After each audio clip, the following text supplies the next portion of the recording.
आज के लिए हम सिर्फ वैसे क्वेश्चन लेंगे जो एरर वगैरह वाले हैं। जैसे इसमें इनकरेक्ट सेंटेंसेस हैं। पहले पेन कहाँ गया, क्या, here it is. For example, read the following sentences carefully. Sentence बाद में देखते हैं। From the following identify incorrect sentences. ये चीज हमेशा ध्यान रखना कि करेक्ट पूछा है कि इनकरेक्ट। कई बार काफी केसेस में आई हैव सीन कि स्टूडेंट्स इसलिए भी कंफ्यूज हो जाते हैं कि वो ये देखते ही नहीं है कि करेक्ट देखना है कि इनकरेक्ट देखना है। तो इनकरेक्ट चाहिए मुझे, करेक्ट नहीं चाहिए ऑप्शंस में से। इनकरेक्ट, और हर एक में इनकरेक्ट के दो दो ऑप्शन है, राइट। तो इसमें से पांच में से कोई दो गलत है और तीन सही है। Let's read it. The boss accuse her employees for stealing information. This is गलत, this is wrong. Because employees accuse, accuse के साथ ऑफ आता है।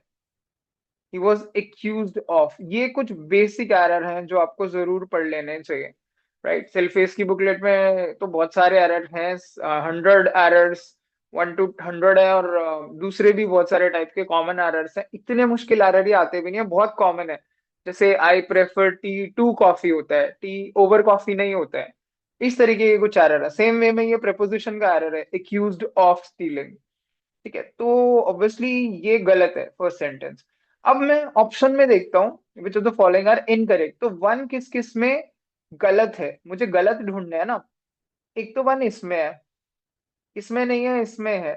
तो बाकी के सारे ऑप्शन गलत हो जाएंगे। क्यों? क्योंकि मेरे को इनकरेक्ट सेंटेंस चाहिए और मुझे फर्स्ट सेंटेंस पता है इनकरेक्ट है।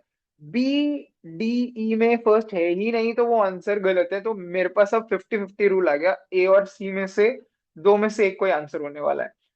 तो 2 और 5 ही चेक करना, बाकी के तो सही है। फिर भी मैं एक बार आपके लिए सारे पढ़ दूंगा, सो दैट पहले 3 और 4 पढ़ लेते हैं, क्योंकि इन दोनों ऑप्शन के हिसाब से 3 और 4 सही है। क्या वो सही भी है? India of 2022 is very different from the India of 1947. That is correct. Government is committed to providing people with food. Yes, people with food ही होता है. That is correct. Let's talk about 5 and 2. 2 और 5 पढ़ते हैं. The boss had better discuss the issue with employee concern. ये भी सही है। इसमें भी आपको ये देखना है, had better के साथ कुछ लोगों को लग रहा होगा डिस्कस नहीं आना चाहिए, डिस्कस आना चाहिए। That is wrong. ठीक है। आज कल कल भी हम जब क्लास में बात कर रहे थे, मैंने कहा था एक आता है, this is high time. High time, high time के साथ हमेशा this is high time, we dash start working. Suppose ये क्वेश्चन है, स्टेटमेंट है, it is high time dash, it is high time we dash working. तो यहाँ पे क्या आएगा? वी शुड स्टार्ट वर्किंग, काफी लोग बोल रहे थे। वी स्टार्ट वर्किंग बोल रहे थे। हाई टाइम के साथ हमेशा वर्ब की सेकेंड फॉर्म आती है, तो it will be started working.